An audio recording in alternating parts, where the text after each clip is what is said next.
ఓం నమ శివాయ. అందరికీ నమస్కారం. దిక్చూచి ఆధ్యాత్మిక మార్గంకి స్వాగతం. ఈరోజు తమిళనాడులో ఉన్న అత్యంత అద్భుతమైన ఒక చారిత్రక పురాణకు సంబంధించిన ఇప్పటికీ నిదర్శనం ఉన్న దేవాలయం గురించి మీకు చెప్పబోతున్నాను. పూర్తిగా వీడియో చూడండి. తప్పకుండా నలుగురికి షేర్ చేయండి. ఈ సనాతన ధర్మ మార్గంలో మీ వంతు హెల్ప్ చేయండి. లైక్ చేయండి. మీకు ఈ వీడియో ఎలా ఉంది అనేది కూడా కామెంట్ చేయండి. ప్లీజ్ తప్పకుండా ఈ వీడియోని షేర్ చేయండి. పూర్తిగా చూడండి.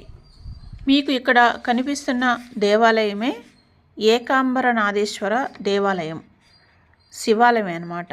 ఏకాంబరేశ్వర అంటే ఏక ఒకటి, ఆమ్ర అంటే మామిడి చెట్టు, శివుడే. ఏకాంబరేశ్వర దేవాలయం అంటే మామిడి చెట్టు దగ్గర ఈశ్వరుని కోసం పార్వతీ అమ్మవారు తపస్సు చేసిన ప్రదేశంగా చెప్పబడింది. ఇక్కడ ఉన్న శివలింగం పృథ్వీకి సంబంధించినది. భూమి మూలకంతో అనుసంధానించబడి ఉంటుంది. పంచభూత క్షేత్రాల్లో ఒకటి. ఈ దేవాలయం కంచి కామాక్షి దేవాలయానికి మరియు ఆది శంకరాచార్యులు స్థాపించిన కంచి శంకర మఠం సమీపంలో ఉంటుంది. స్థల పురాణం ఏమిటంటే, పార్వతీదేవి శివుడిని వివాహం చేసుకోవడం కోసం మామిడి చెట్టు కింద ఇసుకతో లింగాన్ని చేసి తపస్సు చేసిన ప్రదేశంగా ఇది చెప్పబడుతుంది. ఇక్కడ అమ్మవారు తపో కామాక్షిగా పూజలు అందుకుంటారనమాట. 4 వైపుల ఎత్తైన గాలి గోపురాలు 57 మీటర్ల ఎత్తులో ఉంటాయి ఒక్కొక్క గోపురం కూడా. చుట్టూతా కూడా ఒక 1008 శివలింగాలు ప్రతిష్ఠించబడి ఉంటాయి లోపల. మనం గర్భగుడిలో దర్శనం చేసుకున్న తర్వాత బయటకు వచ్చి చుట్టూతా మనం ప్రదక్షిణ చేసే సమయంలో ఈ శివలింగాలు అన్నీ అద్భుతంగా కనిపిస్తాయండి.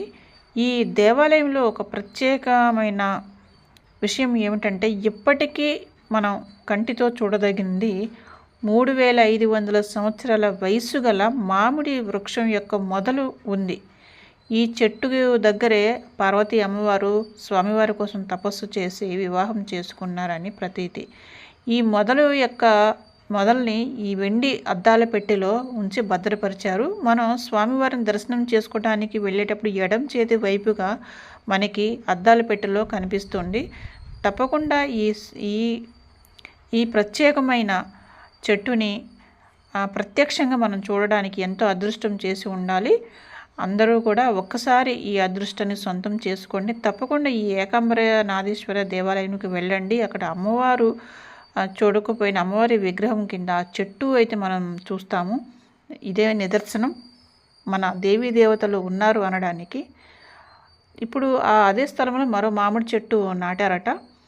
ఇక్కడ అమ్మవారు స్వామిని ఆలింగనం చేసుకున్నట్లుగా దర్శనమిస్తారు.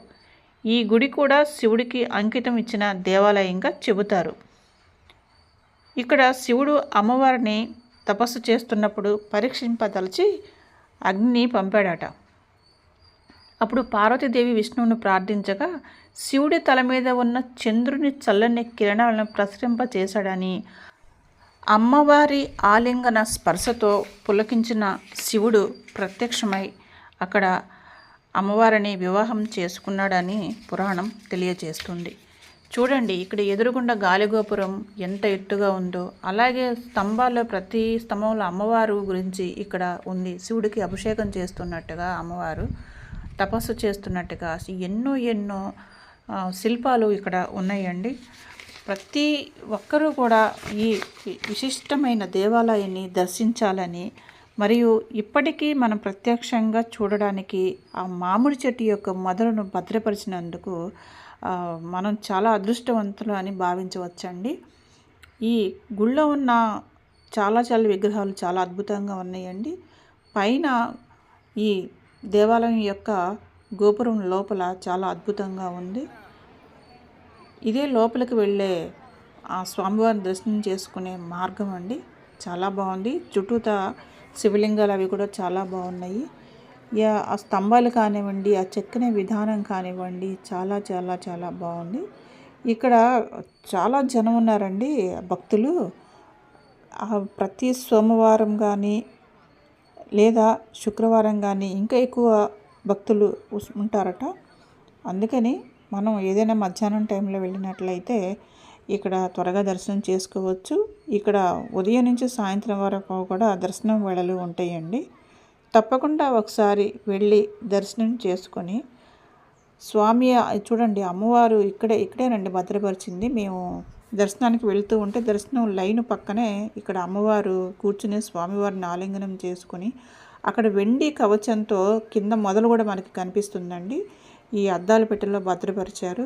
అసలు చూడగానే మనకి ఒళ్ళు పులకరించిపోతుందండి. ఇంతటి భాగ్యాన్ని మనం కలిగి ఉన్నామా ఇప్పుడున్న సమయంలో అని అనిపిస్తుంది. చాలా చాలా అదృష్టం అండి. అందరికీ ధన్యవాదములు. తప్పకుండా ఈ వీడియోని నలుగురికి షేర్ చేయండి, మీ చుట్టాలకి అలాగే స్నేహితులకి కూడా షేర్ చేయండి. నలుగురికి చూసే భాగ్యాన్ని కల్పించి ఈ సనాతన ధర్మంలో మీరు కూడా పాలు పంచుకోండి. లైక్ చేయండి.